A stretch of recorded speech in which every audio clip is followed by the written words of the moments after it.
제3부 경포의 파도 죽음을 향한 선구.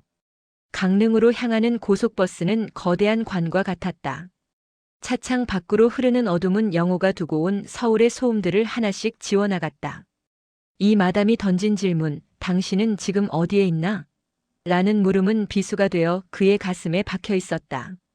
영호는 그 물음에 답하기 위해 혹은 그 물음으로부터 도망치기 위해 경포 해변의 모래사장 위에 섰다. 밤 11시의 경포는 관광객들의 흥청거림이 썰물처럼 빠져나간 뒤였다. 눈앞에 펼쳐진 것은 바다가 아니라 거대한 무였다. 수평선은 어둠에 잠겨 하늘과 땅의 경계를 지워버렸고 오직 거칠게 몰아치는 파도 소리만이 이곳이 세계의 끝임을 알리고 있었다. 하이데거는 인간을 세계 내 존재라 불렀지만 지금 영호가 마주한 세계는 아무런 도구도 의미도 제공하지 않는 날 것 그대로의 심연이었다. 파도는 밀려와 모래를 삼키고 다시 거품이 되어 쓰러졌다. 그 반복되는 소멸 속에서 영호는 문득 자신의 유한성을 직시했다. 나 역시 저 파도 거품처럼 어느 순간 흔적도 없이 사라질 존재일 뿐인가. 지금껏 영호는 죽음을 자신과는 상관없는 그들에게나 일어나는 먼 사건으로 치부해왔다.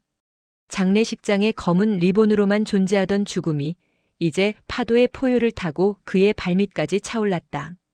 하이데거가 말한 죽음의 존재는 그것은 단순히 생물학적 종말을 기다리는 것이 아니라 자신의 존재가 언제든 불가능해질 수 있다는 가능성을 끌어안는 일이었다. 차가운 바닷바람을 맞으며 걷던 영호의 시야에 한 여자의 뒷모습이 들어왔다. 그녀는 파도가 닿을 듯한 파랑의 경계선에 위태롭게 서 있었다. 자살이라도 하려는 걸까 하는 상투적인 걱정은 들지 않았다. 그녀 역시 자신처럼 이 거대한 심연 앞에 서 있을 뿐이라는 동질감이 먼저였다. 저기요, 너무 가까이 가면 위험합니다. 영호의 말에 여자가 천천히 고개를 돌렸다. 미연이었다. 그녀의 눈은 울음 끝의 축축함보다는 모든 것을 다 소진하고 난 뒤의 건조함에 가까웠다. 두 사람은 자연스럽게 모래사장 위 벤치에 거리를 두고 앉았다. 통상적인 만남이라면 어디서 오셨어요? 라든가 무슨 일 하세요? 같은 질문이 오갔겠지만 이 밤바다의 정적 속에서 그런 사회적 딱지들은 아무런 힘이 없었다. 이 바다를 보고 있으면 제가 하던 모든 고민이 우스워 보여요. 엑셀 숫자 하나 틀려서 상무님한테 깨지던 날이나 친구 결혼식 축의금 액수를 고민하던 순간들이요. 미연이 먼저 입을 열었다. 그녀는 서울의 한 광고 대행사에서 7년을 버틴 대리였다. 영호는 그녀의 입을 통해 자신의 목소리를 듣는 듯한 착각에 빠졌다. 우리는 늘 무언가가 되기 위해 살잖아요. 대리가 되어야 하고 집 주인이 되어야 하고 누군가의 남편이나 아내가 되어야 하고. 그런데 정작 나로 있는 법은 배운 적이 없는 것 같아요. 그것은 하이데거가 말한 본래적인 함께 있음의 순간이었다. 민식과 나누던 잡담이나 경숙과 나누던 평균적 배려와는 달랐다. 두 사람은 서로의 사회적 지위나 배경이라는 가면을 벗어던지고 오직 내던져진 존재로서의 고독을 공유하고 있었다. 상대방을 수단으로 삼지 않고 상대방의 존재론적 고통을 있는 그대로 인정하는 관계. 미연은 영호에게 타인 역시 자신과 똑같이 세계라는 심연 앞에서 떨고 있는 현존재임을 일깨워주는 거울이었다. 새벽 2시 바다는 더욱 검게 변해 있었다. 미연이 바다를 가리키며 말했다. 저 어둠 속에 끝이 있다는 걸 알면 지금 우리가 여기 앉아 있는 이 시간이 좀 다르게 느껴지지 않나요? 그 순간 영호는 전율했다. 하이데거의 선구 개념이 머릿속이 아닌 가슴으로 쏟아져 들어왔다. 죽음이라는 절대적 한계를 미리 앞질러 가보는 것. 그렇게 죽음의 시선으로 현재를 되돌아볼 때 비본래적인 그들의 소음은 소거되고 오직 소중한 것들만이 선명하게 남는다. 지금 이 순간 파도 소리, 미연의 떨리는 목소리, 그리고 차가운 공기. 이 모든 것은 영원하지 않기에 비로소 절대적인 가치를 지닌다. 하이데거가 말한 순간이란 바로 이런 것이었다.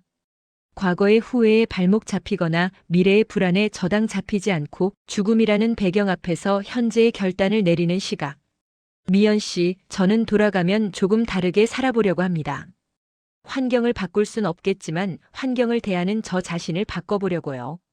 영호의 말은 스스로에게 하는 맹세였다. 미연은 대답 대신 영호의 손등 위에 자신의 손을 잠시 얹었다.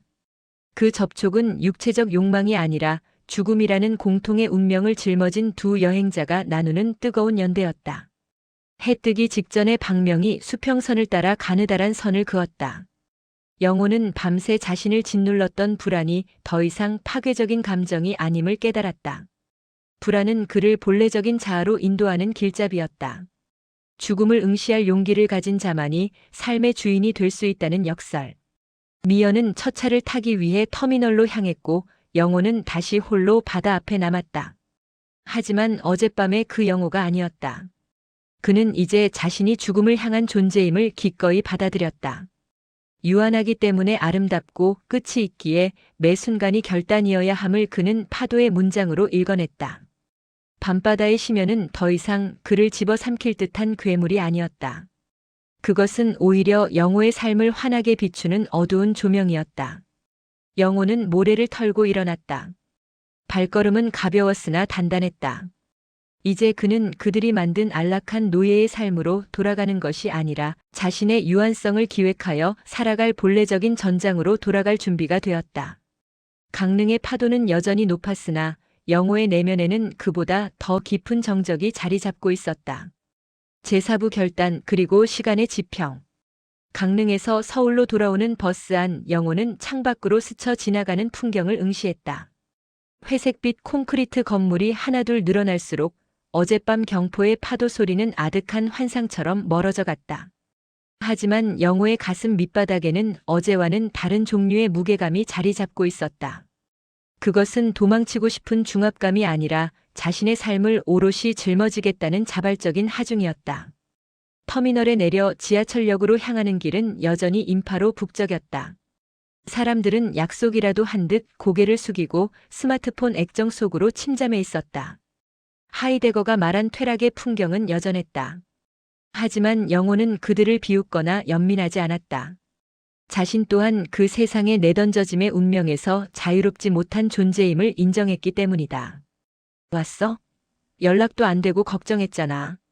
집 앞에서 기다리고 있던 경숙은 화가 난 듯 보였지만 그 기저에는 영호를 잃을지도 모른다는 본원적인 공포가 서려 있었다.